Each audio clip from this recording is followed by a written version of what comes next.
Hey guys, welcome to my live stream. I'm still trying to figure this out.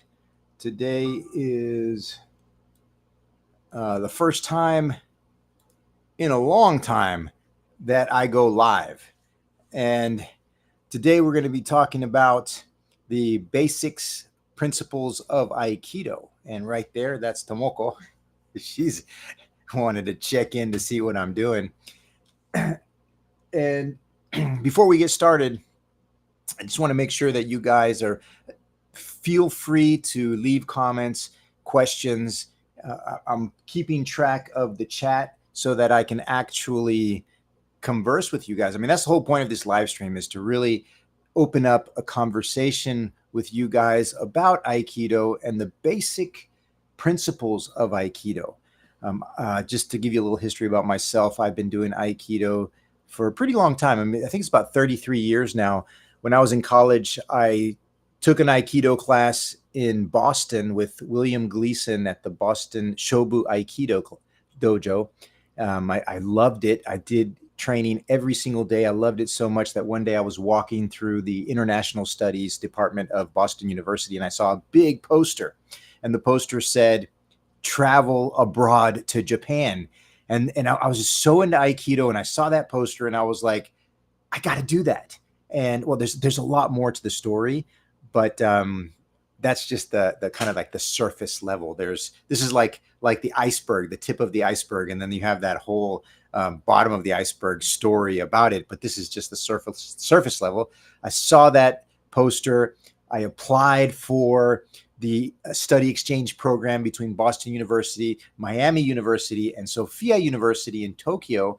I got accepted and I went to Tokyo and I was there for 1 year. I did my senior year there. I spent my junior year, like Boston University, freshman, sophomore, junior. Then my senior year, I went to Sophia University. I stayed there for a year. I was doing Aikido every single day. I was a member of three different clubs, three different dojos. I was a member of the World Aikikai Hombu Dojo. They had lessons, I think it was like 7 days a week or six or 7 days a week. I think that they did have a class on Sunday, but I would go pretty much 6 days a week there. I really enjoy, except for Thursday night. For some reason, I always had something to do on Thursday night, which was, I think that was Tada Sensei that would teach that class. But basically, they had a different instructor every night. Some of the instructors' names that I remember, because this was 30 years ago, was Arikawa Sensei. Then we had, of course, Moriteru Ueshiba, which was the grandson of O-sensei, Kishomaru Ueshiba, which was the son of O-sensei. Then we had, I think it was Watanabe Sensei. He was this, his Aikido was really fun. It was like the Aikido that you don't touch somebody and they fly. It was a lot of fun. I remember the first day I saw him doing that, it kind of started making me laugh because it did look kind of funny, but then I really got into it. Then we had Yamaguchi Sensei, and yeah, and basically I would go almost every day. Then I was also a member of the Sophia Aikikai Club, which they had training. I think it was like 2 or 3 times a week. 30 years ago was a long time to remember. And then I would go to Suginami Aikikai, which was 2 days, generally 2 days a week, sometimes three. Sometimes they'd have lessons on Wednesdays, but generally it was always a Saturday, Sunday, 2-hour class on Saturday, 2-hour class on Sunday. We do an hour of Aikido, an hour of weapons. It was taught by Kato Hiroshi, which is goes deeper into the story of my Aikido journey. But of course, getting back to the principles of Aikido, the basic principles of Aikido, I always tell everybody, if you haven't read this book, The Spirit of Aikido, oh, that's backwards, isn't it? Is that backwards? I'm not sure if that's coming out backwards, but this is called The Spirit of Aikido by Kishomaru Ueshiba, which is the son of O-sensei. The preface of this book is amazing, and it was the introduction. It's not the preface. It's the introduction, the foreword, which is by it's a famous writer, Tai Tetsu Uno. It's like 4 pages, and I mean I had to reread this so many times because it was so deep in the writing style and trying to understand what was going on was so deep. But the foreword is excellent. But then this whole book is really, really good. I mean, if you're taking Aikido and you want to understand the basic principles of Aikido, please read this book. This is an excellent book. It kind of goes into the philosophy, which goes into the importance of understanding the philosophy because it transcends into the physical movements. Like, have you ever heard of that saying, what you think about, you bring about, right? So it's like, if you think Aikido is a certain way, you will kind of reflect that and make it that way. And that's like the beginning of Aikido, is how you think about it. So I would always recommend students to read as many books as you can, because that helps you in the process of thinking. If you're taking a 1 hour class, that's just the physical part of Aikido, which is 10%, right? 90% of it is mental. The 10% is physical part you do for 1 hour. And then, you really read those books, think about it, get that basic understanding of what Aikido is, and that's always changing, right? That's developing as you read those books, and then you start interpreting those books, and then you start developing your own understanding of Aikido. It will be different than Kishomaru Ueshiba's understanding of Aikido. I've seen Aikido change a lot. When I watch the upcoming videos of Aikido, it's very different than what I was learning when I was in Hombu Dojo 30 years ago. Very, very different. There's this one guy, I really have fun watching his Aikido. He calls it beautiful Aikido, and it's fun to watch. Maybe if I figure this out, I can probably show you guys. I wonder, I can share my screen. Let's see if I can pull this off for you guys. I'm not sure. This is all new to me. This live stream, even though my business is YouTube, I do YouTube as my business. Aikido is my hobby. I don't make money with Aikido, but I make money creating content on YouTube for other people. But this is my first time doing a live stream, even though I do live streams for companies, and I've got the whole shabam. I've got like 4 cameras, a switcher. I mean, it's a lot of fun. Okay, so let's see if I can pull this off. I'm going to share my screen. Share YouTube. Oh yeah, there we go. Audio is enabled. Bam. Ooh, now you can. This stuff is awesome. Technology. So, anyways, I just call it beautiful Aikido. It's a guy up in Japan. He gets a lot of views, and it's Aikido Shinburen Seijuku. This is it right here. Let's see if we can click on his. Is that coming out okay? Yeah. So let's see his videos. He does some really cool stuff. Let's see if we can get like something fast. Like here, he's got beautiful Aikido, and that's a very traditional kokyu nage, shihon nage. But of course, he gets into the more crazy stuff. Let's see if he does it over here somewhere. Now, anyways, there are some moves in here where, let's see if we can scroll through here, and he does some wild stuff. Like really, nope, he doesn't do it in this video. But check this guy out. He's got some great videos, and I've heard that he goes around and gives some amazing seminars as well. So let's see. Let's close that. Let's turn off my screen share. How do we turn off screen share? Oh, there we go. Okay, now back to our basic principles of Aikido. Now, of course, leave me a chat and tell me where you're from. If you're watching this, I can see that only 2 people are on. If that's you, let me know where you're from. It's probably I'm one of those people because I've got the browser open. So basically, what I see as the basic principles of Aikido, and I want to go into the basics, which when my instructor in Tokyo, Kato Hiroshi, I kind of gravitated completely towards him. I really enjoyed his style of teaching and his philosophy of Aikido.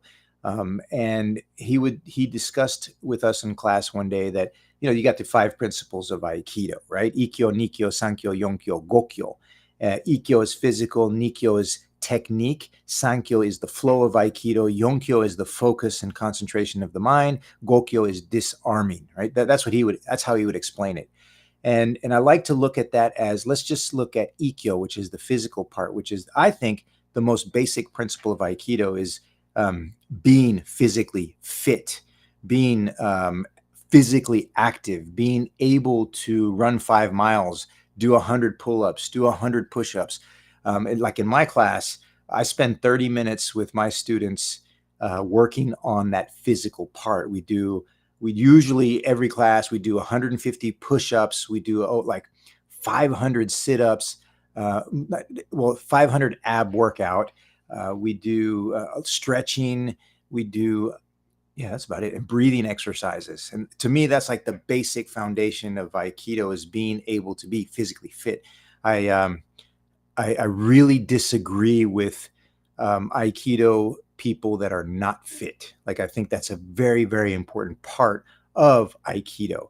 This is not, yeah, of course, when you learn the techniques of Aikido, you don't need strength. You don't need to be using your strength. You can be very weak and execute a technique of Aikido on someone that's much bigger and stronger than you, because basically you're using that person's strength and power against them. And that's very, very valid point. But that is not the basics of Aikido. The basics of Aikido is you being physically fit, being healthy, sound mind, sound body kind of idea. So eating healthy, staying away from alcohol. That's one of the things that really, I hate to say this to you guys, and if you like drinking, I'm sorry. This is just, but one of the things I found today I find very hard to understand is why when I was in Japan, I would go train really, really hard. I would put in like 3-4 hours of training, and then we'd go drinking after that and get totally black plastered, and it just doesn't make sense. That's not like really beneficial to your training of Aikido. Your training of Aikido is to grow and become better each day with each technique that you do. So yeah, I mean, just some basic ideas there. Anyways, a lot of people disagree with me and they get upset with me when I say, hey man, you shouldn't drink. But nah, it's not for everybody. If you like drinking, that's fine. So let's get back to the basic principles of Aikido. So we got physical fitness, push-ups, sit-ups, swimming, rock climbing, biking, dancing, whatever you do, being very, very physical is very, very important. Then let's go into some of the basic movements that are very, very important to build in Aikido. And to me, those are, of course, the front roll, the back fall, and shiko, knee walking, and breathing. To me, like, those are the 5 very important aspects of, if you can get that right, if you can get shiko right, the knee walking, and understand exactly how the body needs to move so that you're actually performing a technique, which is irimi or tenkan or ura or omote in the techniques, and understanding how that integrates with the attack of the person, that's vital. I mean, unfortunately, I see a lot of people doing Aikido that is very linear. Aikido should be circular and not linear. And then understanding how that knee walking is working is how to move your body circular. I still see people trying to do the knee walking in a line, and that's like very, very hard to do when someone's attacking you. I mean, it's like you're going straight into a sword strike, you're going to get hit. So you're trying to blend in with that sword strike, and that knee walking and learning how to churn your hips from side to side, not using your feet, is vital basic movement in Aikido, so that when you stand up and you understand that you're moving your hips instead of your feet, you're not moving your feet in a line. You're moving your hips to rotate so that you're actually moving in a circle, and not your feet in a circle. So I sometimes I see people doing that. I personally think it's incorrect. It looks like it works for some people, but I don't think that that's the basic foundation movement. Then the front roll, understanding that the front roll is not just a front roll. You're not just doing a front roll or a back fall, but you're integrating those movements as technique, so that, yeah, I did a book review called Talent is Overrated: What Separates World-Class Performers from Everybody Else. It's on my YouTube channel. Check it out. It's a really great video. It's a great book. The book is amazing in understanding how we can become better without talent. You don't need to be physically talented to become better. You just need to understand how to practice deliberately over and over again. So now getting back to the front roll, the back roll, and back fall, we're doing that in class all the time. Like whether you're attacking or you're not attacking, if you understand that those basic movements integrate into the front roll. So every time you attack somebody, you're still practicing the techniques of Aikido deliberately, right? Every time you do a back fall, you're still practicing the techniques of Aikido. So you're not just falling. You're not just taking a fall to take a fall, but you're actually actively practicing the techniques and the movements that your body should. Now, instead of just performing the techniques 4 times when you're being attacked, you're actually performing them 8 times when you're being attacked and when you're attacking, which is just getting you a little bit closer and a little bit closer to becoming better, right? If you can improve just a tiny, tiny bit every single day, then by the end of the year, that's huge. So then, you know, I got a really funny story, not a funny story, but interesting, very interesting story. I used to work in a nightclub. When I first got back from Japan, I opened up my dojo, Fondren. It was like a 3,000 square foot dojo. And I would work like 3 other jobs just to get it going. And one of those jobs was as a food runner in a nightclub. And one night, one of these Vale Tudo champions from Venezuela was visiting, and the manager and him were friends. And he's like, the manager was like talking to him. He's like, yeah, you know, this guy has an Aikido dojo. And then the guy goes, oh, I want to challenge him. And then the manager comes up to me and he says, he wants to challenge you in a fight. And I was like, oh my God, Aikido is not about fighting. But then I was trying to open up my dojo and I didn't want to look bad and say, no, I'm not fighting him. And in the back of my mind, I was thinking, okay, I'll just lose with grace because first of all, this guy was twice my size. I mean, like his quads were like huge, like this big. His neck was huge. And he was obviously a gladiator, or like a fighter. And I'm not. I'm like, I was probably half his size. But I just said, okay, I'll just, you know, I know how to fall. I know how to lose with grace. So I said, oh, okay, I'll lose with grace. And when he came at me to take me down, he went to grab my legs and I just performed a back fall. And as I was falling, I hooked my arm around his neck and drove his head into the ground and knocked him out. And that was it. It was over. And I was like shocked. I was very surprised because I had just beat this guy that I had never, ever been in like an MMA fight before. Yeah, well, I mean, I did wrestle a little bit with when I took a class at the World Judokan headquarters. Hold on one second. I'm going to shut my door. My dog is going crazy. So, no, but I had never really been in an MMA fight before. And I was like shocked when I beat him. And I think he was extremely shocked too. He was like, oh, what just happened? You know? And, but yeah, that was the basic movement of the back fall. And that's all that was. And just from repeatedly practicing that over and over and over again, you know, I had understood that. And it worked for me, which, you know, going back to those basic movements, those boring, repetitive, basic movements, the shiko, the knee walking, the mayu kemi, the front roll, the ushiro kemi, the back roll, and the back fall, right? And then kokyu, breathing. So breathing becomes a very, very important aspect of Aikido. And that's but most certainly why in karate and taekwondo and the striking arts, you ki when you punch, because it's not really about the ki, it's about the breathing and expelling your air actually gives you more power. So when we're performing techniques, we're supposed to be breathing out, not holding our breaths or breathing in. Same thing when you're falling, you should be breathing out when you roll, when you take the basic ukemi.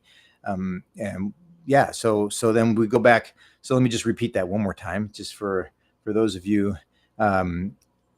Shiko, knee walking, basic movements of Aikido, which tie into the basic principles. And this is very, very physical. Mayu kemi, ushiro ukemi, and kokyu, which it looks like 4, but it's really 5, because ushiro ukemi, we have the back roll and the back fall.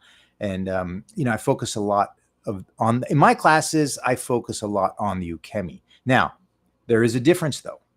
There is a huge difference. The way I focus on ukemi is not to take a fall, but to protect yourself as you're falling down. I personally strongly believe that the techniques of Aikido should be throwing you, not you throwing yourself. I remember in a few dojos, I was told, "Hey, if you don't take the fall, you're going to get hurt." And I understand that, and I think that's what separates a little bit more between for me, anyways, Aikido and Aikijutsu.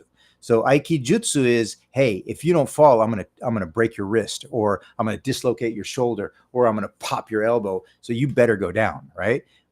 And to me, that's not really Aikido. That's more like Aikijutsu. In Aikido, uh, if you really understand the technique, then you can take someone that's never done Aikido before and perform the technique in a way that it looks like they know ukemi, how to fall, right? That's something that I strive for. I think everyone should strive for it, but I'm sure in a lot of dojos that I've been in, that they're more like, hey man, you better take the fall or I'm going to hurt you. Or the techniques are so aggressive that in order to protect myself, I need to do that.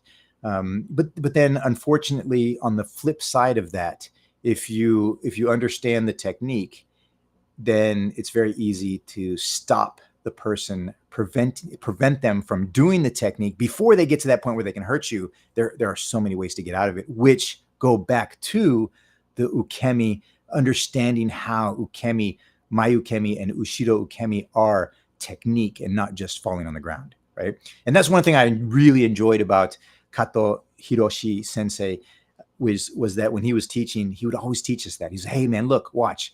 If you do this when someone's trying to do a kotegaeshi and break your wrist, and you just kind of turn as if you're doing a backfall, you completely bypass that technique.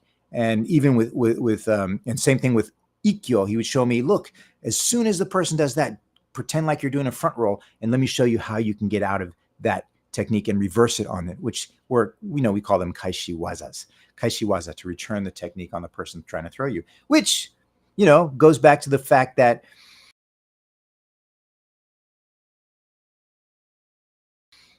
if Aikido, think using your partner's strength and power to throw them and not your own, then the minute you turn around and try to throw them, you're using your own power, and which means that it's very easy to reverse that, because now if the other person understands that, then they can easily reverse that, right? So that's getting a little bit into the too much of the back and forth stuff.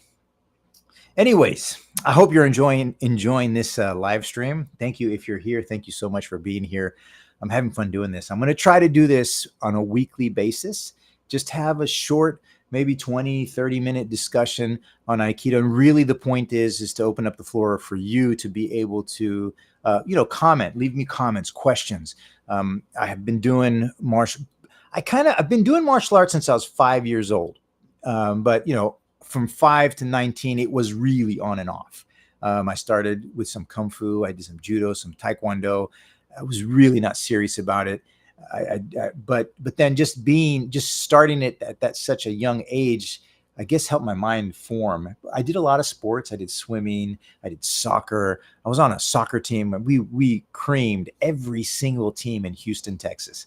We went to the state finals, and then we lost because I think we it's like a typical movie scene. We had so much fun the night before, destroyed the hotel room. It was kind of like one of those movies where we threw a refrigerator out the window. How stupid high school boys can be. And the next day we could not play. We lost. It was terrible. And we lost against a team that didn't even make the finals. But anyways, I did a lot of sports. It was around 19 years old. I fell into Aikido, but then I hit it really hard, and I trained every single day. I moved to Japan. I was there for pretty much from 1991 to 1998, like December of 1997. I was there training at Hombu Dojo, and I dived very, very deep into Aikido. I love Aikido. I think it's a wonderful martial art. I think it's really good for your heart, for your spirit, for your physical body, and for your mental health. So yeah, please join me. Hopefully we will be doing these every Thursday at 7 p.m. I'd love to hear from you guys, and yeah, have a great day. Now I just got to figure out how to end the stream.